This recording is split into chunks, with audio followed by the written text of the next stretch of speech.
Noong panahon ni Presidente Duterte, ang kanyang ipinangako ay 15 pesos. About ko sa inyong programa, no? Yung Batang Busog Malusog program.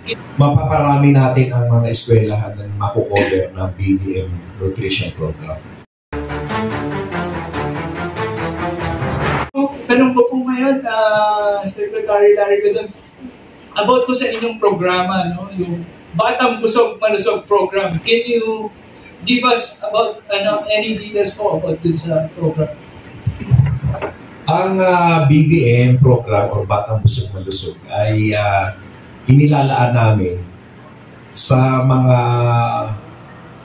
lugar na talagang mahihirap yung mga tao at yung mga bata ay hindi nagkakaroon ng sapat na nutrisyon bago sila pumasok.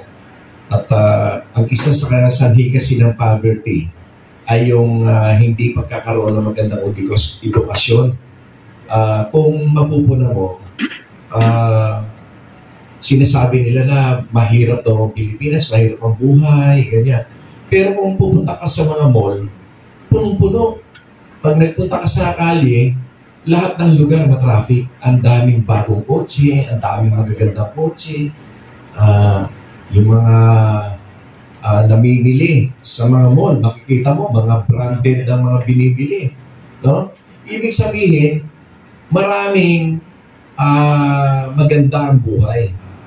Bakit maganda ang buhay nila? Kasi meron silang mga trabaho, may mga hanap buhay. Sino yung mga talagang naglulupasay sa hirap? Yung mga hindi nakapag-aral. Kasi gustuhin man nilang magtrabaho, wala naman silang mahanap na trabaho kasi nga walang pinag-aralan. O ang kinakauwian nila niyan, talagang magiging trabaho nila, yung mga construction na panandalian. Kaya hindi umaangat yung kanilang buhay dahil kasi nga na kulang sila sa skills training, sa education. Kaya kung ang ating layunin ay maibangon sa kahirapan ng ating mga kababayan, ay kailangang i-encourage natin sila na magkaroon ng sapat na edukasyon.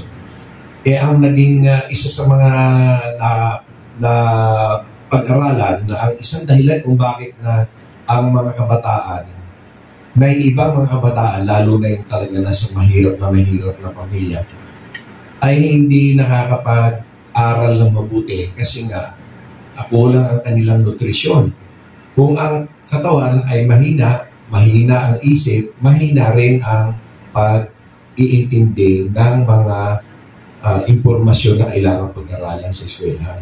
Kaya in fact, hindi lang ito findings natin kundi findings ng United Nations na ang poverty ay isa sa mga dahilan kung bakit na hindi nagkakaroon ng magandang edukasyon ang ibang mga kabataan. Kaya yun ang namin, yun ang plan, ang aming ginagawa. Sa kagandahan naman ng pangyayari, ang SM Foundation ay nag-sponsor na sa amin. At ngayon ay merong ibang mga kumpanya naman at ibang mga individual na nagsabi na rin na sila ay mag-be-sponsor din. At sa kalaunan nito ay mapaparami natin ang mga eskwelahan na makukover ng BBM Nutrition Program. Ayun.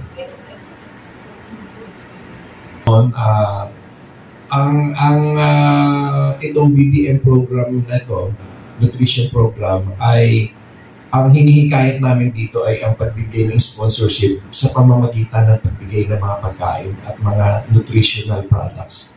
Hindi kami nagsusulisit kasi ng pera. Kaya ini-encourage namin yung ibang mga companies na mag-adapt naman ng school or mag-adapt ng programa para sa ganito. Total, meron naman sila tinatawag ng corporate social responsibility. So, yan ngayon ang hinikayat namin. Pwede ba bumubuo ka lang dito? Yan. Thank you po, Secretary Larry. Meron po ba tayong gustong isunod na katanungan na may kinalaman din po sa huli mong sinabi sa inyo ngayong kaalaman ng ating Secretary? Nais niyo po bang malaman pa yung aming mga susunod na hakbang na may kinalaman dito sa programa ng Batang Busog Malusog? Tawagin natin ang Joshua Corpus Vlog. May gusto ko bang idagdag na tanong?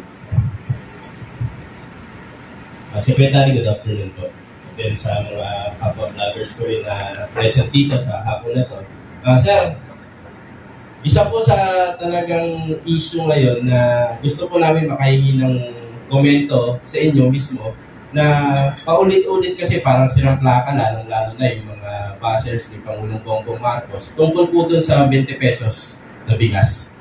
I think, sir, you have a recent na vlog explaining about that na kung saan po parang right now in our present situation, medyo imposible pa talaga na ma-achieve yung 20 pesos na bigas. But that is a pangarap ni PBBM and even President Bongbong Marcos. May sarili po siyang explanation regarding that matter. So far, sir, sa inyo po, hihingi po sana kami ng explanation nyo rin, sir.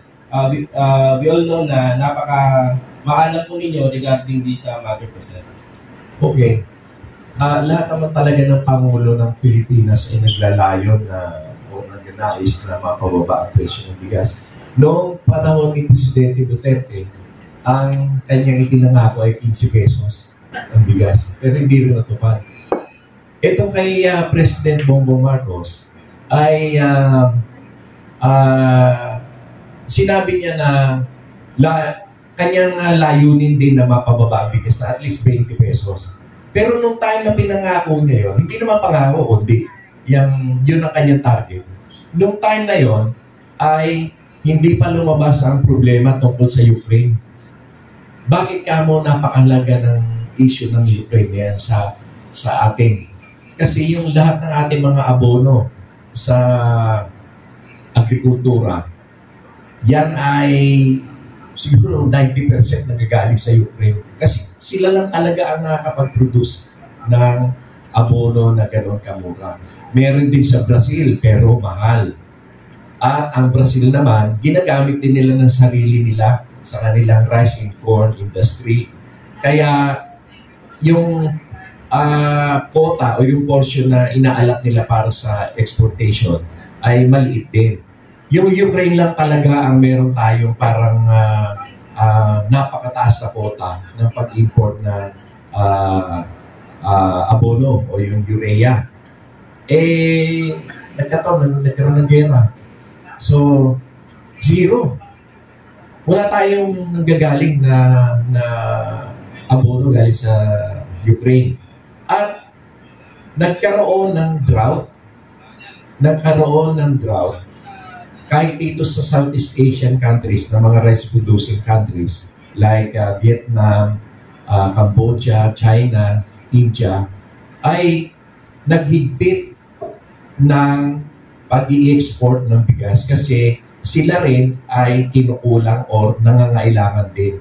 Lumalaki din yung populasyon nila, tsaka ang kanilang pangangailangan sa bigas ay matindi din. At dahil na apektado din sila nung nangyari sa Ukraine, at apektado rin sila ng drought, itong El Nino, naghigpit na rin sila ng pag-export. Isipin nyo dati, ang 40% ng rice export sa buong mundo ay nanggagaling sa India. Pero naghigpit din sila. Ang China ngayon ay nilimit na rin nila ang pagbenta ng bigas.